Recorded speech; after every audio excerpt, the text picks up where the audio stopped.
Hello everyone, I hope you all are doing good in your studies. तो आ गया है नेक्स्ट पार्ट। जैसे कि आप लोगों को पता है कि मैं रेगुलरली यहाँ पे वीडियो डाल रही हूँ जिसमें मैं आपको ईएसआईसी के एग्ज़ाम के लिए, आरआरबी के एग्ज़ाम के लिए, नॉर्सेट के लिए, सबके लिए एमसीक्यूज़ करवा रही हूँ। फिलहाल जो नोटिफिकेशन आउट हुआ है वो ईएसआईसी का कि जो 7 जुलाई को पेपर होने जा रहा है। सो अगर आप इस चैनल पे न्यू हैं तो प्लीज़ इस चैनल को सब्सक्राइब कर लीजिएगा, क्योंकि मैं रेगुलरली यहाँ पे एमसीक्यूज़ डालती हूँ। एंड अगर कोई भी बच्चा ज्वाइन करना चाहता है बैचेस को, तो वो इस नंबर पे कॉल या फिर मैसेज करके कोई भी बैच या है ज्वाइन कर सकता है। 2 बैचेस हैं हमारे पास, important topic plus MCQ batch जो कि है 1499 का, और एक है मेरे पास फुल थ्योरी बैच जिसमें आपका बेसिक प्लस एनाटमी सब करवाने वाली हूँ, वो है 2499 का। दोनों ही बैचेस लाइव प्लस रिकॉर्डेड है। अगर आप थ्योरी खुद से करना चाहते हैं तो आप ये बैच ज्वाइन कर लीजिए। अगर आपको थ्योरी मेरे से करनी है, एनाटमी करनी है, अपना बेसिक फ्रॉम ए स्टार्ट करना है, फ्रॉम ए टू जेड करना है प्रॉपरली, तो आप ये बैच ज्वाइन कर सकते हैं। इस नंबर पे कॉल या फिर मैसेज करके आप कोई भी बैच जो है ज्वाइन कर सकते हैं without any delay. Test series दोनों बैचेस में है एंड डाउट क्लासेस भी। सो अपने क्वेश्चन पे चलते हैं। 10 क्वेश्चंस हम कर चुके हैं। आज का जो हमारा क्वेश्चन हम करने जा रहे हैं इज क्वेश्चन नंबर 211। सो अपनी कॉपी पेन साथ में लेके बैठिएगा ताकि नई जो चीज़ें आपको मिले वो आप सारी की सारी साथ में करें। कोई भी चीज़ आपको नई लगती है तो आप वो साथ की साथ लिख लिया करिए। चलो, क्वेश्चन नंबर 211 है हमारा। A 36 years old multi gravida who is 14 week gestation is scheduled for alpha fetoprotein test. The alpha fetoprotein test is an indicator for, so एक 14 years वीक gestation वाली मदर है, मतलब उसको 14 हफ्ते हो गए हैं प्रेग्नेंट को, 36 years की है वो, उसका अल्फा फीटोप्रोटीन टेस्ट आपने स्केड्यूल किया है। तो ये जो अल्फा फीटोप्रोटीन टेस्ट होता है किस चीज़ को इंडिकेट करता है, ये किस चीज़ के लिए जो है टेस्ट किया जाता है? सो ऑप्शंस है renal defect, cardiac anomalies, neural tube defect, GI defect. So जो अल्फा फीटोप्रोटीन होता है ये हम करते हैं प्रेगनेंसी में, ठीक है। तो इससे बहुत सारे क्वेश्चन आते हैं कि कौन से वीक में किया जाता है, तो मोस्टली जो है ये 14th वीक से लेके 22nd वीक ऑफ प्रेगनेंसी में। लिख लो इसको। इससे भी क्वेश्चन आता है कि जो अल्फा फीटोप्रोटीन का टेस्ट है वो कब होता है, तो प्रेगनेंसी के 14 से 22 वीक तक आप इसको टेस्ट करते हो। और मोस्ट एक्यूरेट जो इसका टेस्ट आता है दैट इज 16 से 18th वीक के बीच में। अगर आपने अल्फा फीटोप्रोटीन का टेस्ट किया है तो एक्यूरेट बिल्कुल मेजरमेंट जो है वो इस वीक में आती है। तो किसको इंडिकेट करती है ये? हमारे न्यूरल ट्यूब डिफेक्ट को। किसको इंडिकेट करती है? न्यूरल ट्यूब डिफेक्ट को। अल्फा फीटोप्रोटीन के लेवल्स जो है वो न्यूरल ट्यूब डिफेक्ट्स को बताते हैं कि पेशेंट जो बच्चा है उसका जो न्यूरल ट्यूब्स है, जो उसका स्पाइन है, उसको वहाँ पे कोई तो नहीं डिफेक्ट है, ठीक है ना। सो अल्फा फीटोप्रोटीन का टेस्ट जो है प्रेगनेंसी में हम लोग करते हैं। सो वो इंडिकेटर किस चीज़ का है? न्यूरल ट्यूब का। और इसके आगे लिख लेना मोस्ट एक्यूरेट जो है, मोस्ट एक्यूरेट जो टेस्ट आता है that is by 16 to 18th week of the pregnancy, ठीक है। जेनेटिक्स प्रॉब्लम, जो जेनेटिक प्रॉब्लम्स होती हैं उनके लिए हम ये टेस्ट करते हैं। क्लियर? चलो नेक्स्ट क्वेश्चन पे हम लोग चलते हैं। How does a nurse identify true labour as oppose to false labour? तो नर्स कैसे आइडेंटिफाई करेगी कि जो ट्रू लेबर है वो फॉल्स लेबर नहीं है, ठीक है ना। ट्रू लेबर और फॉल्स लेबर दो होती है। एक में आती है ट्रू लेबर, मतलब उसकी रियल वाली लेबर स्टार्ट हो गई है, डिलीवरी, मतलब अब बेबी का बर्थ होने वाला है। फॉल्स लेबर मतलब होता है कि अभी ये फॉल्स लेबर है, जो ये दर्द हो रही है, ये जो सारी चीज़ें हो रही हैं ये फॉल्स है, इसमें बच्चे का बर्थ नहीं होने वाला, ये जस्ट फॉर ऐसे ही हो रही है मदर को। सो देखो क्या है। Cervical dilatation progressive, contraction stop when the client walks around, contraction process only in a sideline position, contractions occur immediately after the membrane rupture. So देखो सबसे पहले तो कॉन्ट्रैक्शंस की बात करते हैं। अगर किसी भी ट्रू लेबर वाली मदर को कॉन्ट्रैक्शंस होती हैं तो हमेशा वो प्रोग्रेसिव रहती हैं, चाहे मदर वॉक कर रही है, चाहे मदर साइडलाइन पोजीशन में है, चाहे मदर प्रॉन पोजीशन में है, चाहे वो किसी भी पोजीशन में है। अगर कॉन्ट्रैक्शन है सबसे पहले तो वो प्रोग्रेसिव रहती है और उनका जो टाइम है वो कम होता जाता है, डिक्रीज होता जाता है। मतलब कि जो कॉन्ट्रैक्शन पहले 10 मिनट बाद आ रही थी अब वो 5 मिनट बाद आएगी, देन 2 मिनट बाद आएगी, एंड देन वो ऐसे करते करते बहुत ही प्रोग्रेसिव होती रहती है। ठीक है, तो कॉन्ट्रैक्शन ना वॉक करने से कम होती है, ना साइडलाइन पोजीशन से कम या फिर ज़्यादा होती है।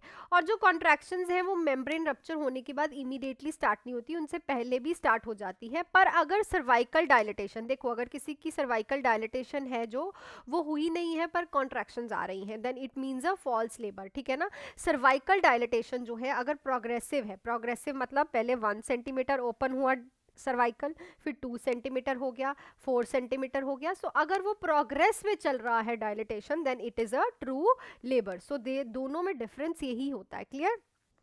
चलो नेक्स्ट क्वेश्चन पे चलते हैं। BCG vaccine can be given up to which age? तो आप जो बीसीजी वैक्सीन देते हो वो किस एज तक हम दे सकते हैं?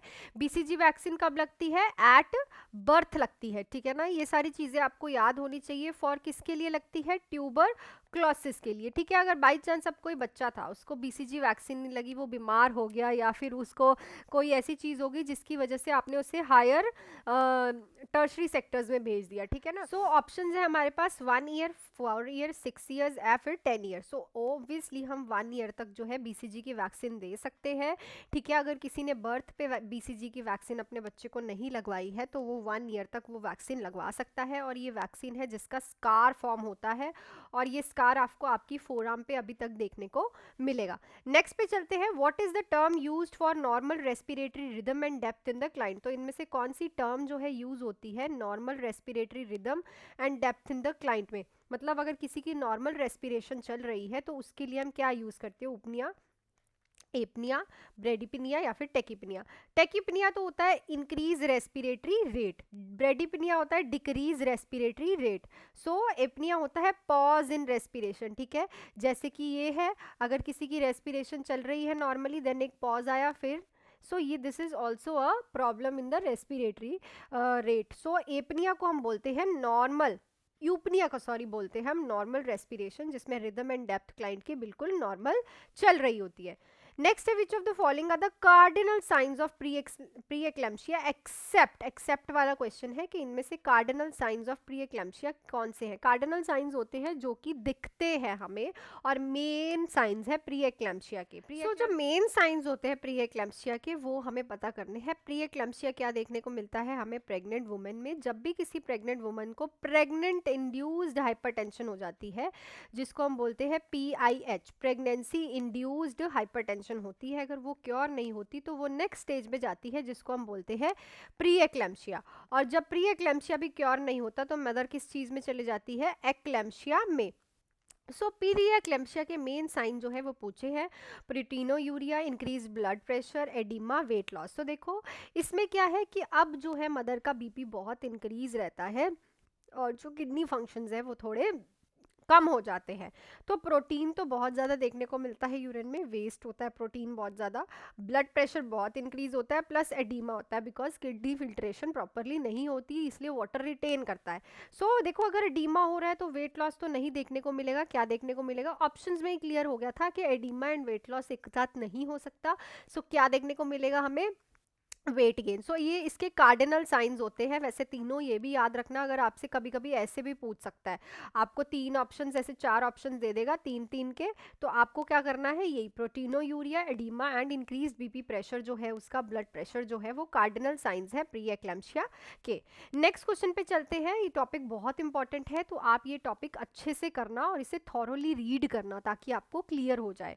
सो अगर आपको बैचेस ज्वाइन करने हैं तो आप बैचेस भी ज्वाइन कर सकते हो मेरे साथ, जिसमें मैं सारे इंपॉर्टेंट टॉपिक करा रही हूँ। आपको इस नंबर पे कॉल या फिर मैसेज करना है, इस नंबर पे कॉल या फिर व्हाट्सएप पे मैसेज करके आप ज्वाइन कर सकते हैं। 2 बैचेस है हमारे पास, important topic plus MCQ batch, जिसमें हम सारे के सारे इंपॉर्टेंट टॉपिक करने वाले हैं हर एक सब्जेक्ट से, plus MCQ and plus test series भी है इसमें।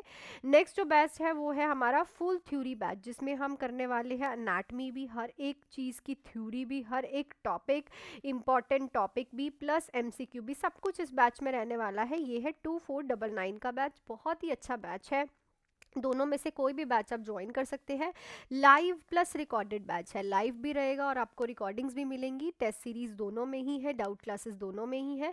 तो कोई भी बैच इस नंबर पे कॉल या फिर मैसेज करके आप लोग ज्वाइन कर सकते हैं। सो क्वेश्चन देखते हैं हमारा 216 क्वेश्चन है हमारा। When the patient is given ECT treatment, the nurse explain to the student nurse that atropine is given before the treatment primary to. तो अगर किसी को आप ईसीटी दे रहे हो तो उसको एट्रोपिन चल रही है, तो नर्स जो है स्टूडेंट नर्स को बताएगी कि ये इसलिए दी जाती है ताकि हम बॉडी की सिक्रीशंस इंक्रीज कर सकें, मिनिमाइज कर सकें इंटेस्टाइनल कॉन्ट्रैक्शंस, डिक्रीज कर सकें एंजाइटी या फिर प्रिवेंट कर सकें एस्पिरेशन। सो ईसीटी क्या है? इलेक्ट्रोकन्वल्सिव थेरेपी, जो कि मेजर डिप्रेशन वाले पेशेंट को दी जाती है, ठीक है ना। इसमें क्या होता है, हम पेशेंट को मसल रिलैक्सन भी देते हैं और पेशेंट को एनेस्थीसिया भी देते हैं। So during the ECT there is a chances of an aspiration, क्योंकि बॉडी सिक्रीशंस जो हैं वो बहुत ज़्यादा बॉडी सिक्रीशंस होती हैं, प्लस पेशेंट जो है एनेस्थीसिया में होता है जिसकी वजह से वो एस्पिरेट कर सकता है। सो एट्रोपिन सल्फेट क्या करवाती है? प्रिवेंट करवाती है एस्पिरेशन को, बॉडी सिक्रीशंस को कम करके, ठीक है। सो इसलिए हम देते हैं। नेक्स्ट है ketone bodies are found in urine of patient with uncontrolled diabetes due to. So जो कीटोन बॉडीज पेशेंट के यूरिन में देखने को मिलती है, जिसको डायबिटीज होता है, वो क्यों देखने को मिलती है? आधे बच्चों को नहीं पता कि कीटोन बॉडीज होती क्या है, और आधे बच्चों को ये नहीं पता, उनको पता है कि कीटोन बॉडीज देखने को मिलती है पर बनती कैसे है। सो देखते हैं आज की यूरिन पेशेंट का आ रहा है, कीटोन बॉडीज आ रही हैं, उसमें पेशेंट को अनकंट्रोल डायबिटीज है due to increase metabolism of fat, increase metabolism of fat and protein, impaired kidney functions या फिर decomposition of excess sugar in blood.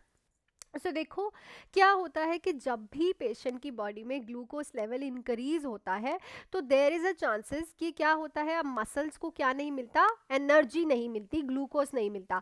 तो क्या करने लग जाती है बॉडी? फैट का डाइजेशन करने लग जाती है for a artificial energy levels. तो जब भी फैट ब्रेक डाउन होता है तो कीटोन्स उसमें से निकलते हैं प्लस फैटी एसिड, जिससे पेशेंट को कीटो एसिडोसिस भी देखने को मिलता है। So due to the increased metabolism of fat जो है पेशेंट के यूरिन में हमें कीटोन बॉडीज देखने को मिलती है। सो ये कॉम्प्लिकेशन भी है जिसको हम बोलते हैं DKA, जिसको हम बोलते हैं डायबिटिक कीटो एसिडोसिस। वो due to metabolism of fat हमें एक्सेस में हो रहा होता है, इसीलिए देखने को मिलता है।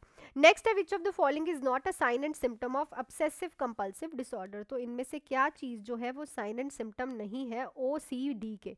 OCD क्या है? ऑब्सेसिव कंपल्सिव डिसऑर्डर, एक ही थॉट बार बार रिपीट में आना, जिसकी वजह से क्या करना? रेपिटिशन ऑफ एक्शंस करना, ठीक है ना। जैसे कि my hands are not hygienic, my hands are not clean, तो ये थॉट उसके माइंड में 10-10 15-15 मिनट बाद आ रहा है, जिसकी वजह से वो रेपिटिशन में हाथ धोने की एक्टिंग कर रहा है, एक्शंस कर रहा है। सो इसमें कौन सा साइन एंड सिम्टम नहीं होता? No fear of self esteem, fear of germ और dirt, obsessive thought, compulsive act. So देखो ये दोनों तो होते ही है, and fear of dirt and germ भी होता है, जिसकी वजह से वो ये करता है। क्या चीज़ नहीं होती? No fear of self esteem, यहाँ पे सेल्फ एस्टीम आएगा तो ये लिख लेना। सो सेल्फ एस्टीम का फियर होता है, ठीक है। फियर यहाँ पे लिखा है, नहीं होता, नहीं होता है पेशेंट को, इसीलिए वो सेल्फ एस्टीम होता है कि खुद में एक कॉन्फिडेंस होना। इस पेशेंट में ये कॉन्फिडेंस नहीं होता, तभी तो उसे लगता है कि बार बार मैं ठीक नहीं हूँ, मैं साफ नहीं हूँ, मैं क्लीन नहीं हूँ। सो ये चीज़ पेशेंट में नहीं होती, ठीक है ना। सो ये साइन एंड सिम्टम नहीं है। इसका साइन एंड सिम्टम क्या है? Yes, fear of esteem is present.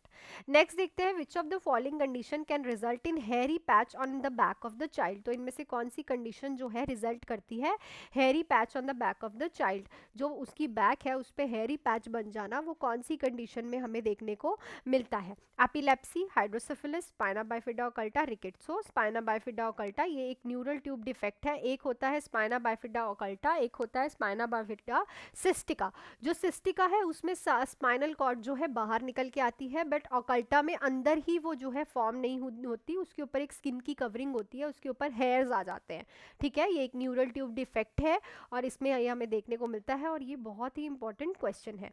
एक क्वेश्चन है the normal Apgar score of the newborn is. तो अपगार स्कोर नॉर्मल क्या होता है न्यूबॉर्न में? 7 and above, 3 to 4, 4 to 6, below 3। सो इस क्वेश्चन का आंसर आप मुझे फटाफट से कमेंट सेक्शन में लिख के बताओ।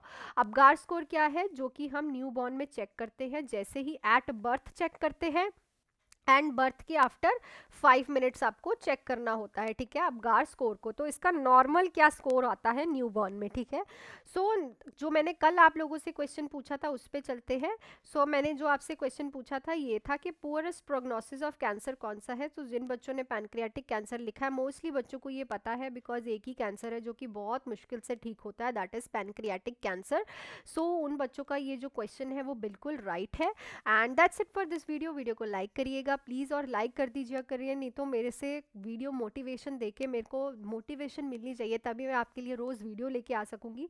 लाइक शेयर एंड सब्सक्राइब कर लीजिएगा। एंड अगर किसी को भी बैच ज्वाइन करना है 7973244089 पे आप कॉल या फिर मैसेज करके बैच ज्वाइन कर सकते हैं। बैच की डिटेल्स है कि important topic plus MCQ batch है मेरे पास, जो कि है 1499 का, जिसमें आपको टेस्ट सीरीज भी मिलने वाली है, लाइव एंड रिकॉर्डेड बैच है ये। दूसरा जो बैच है वो है मेरा फुल थ्योरी बैच, जिसमें हम अनाटमी करने वाले हैं, सारे के सारे टॉपिक्स करने वाले हैं, हर एक सब्जेक्ट के इंपॉर्टेंट टॉपिक्स भी करेंगे, प्लस एमसीक्यूज भी करेंगे, प्लस टेस्ट सीरीज भी होगी, डाउट क्लासेस भी होगी। ये बैच है 2499 का। कोई भी बैच जो है आप ज्वाइन कर सकते हैं, दोनों batches live plus recorded batch है, इस नंबर पे कॉल या फिर मैसेज करके। टिल देन मिलती हूँ कल की वीडियो में। All the best, make your parents proud and do hard work.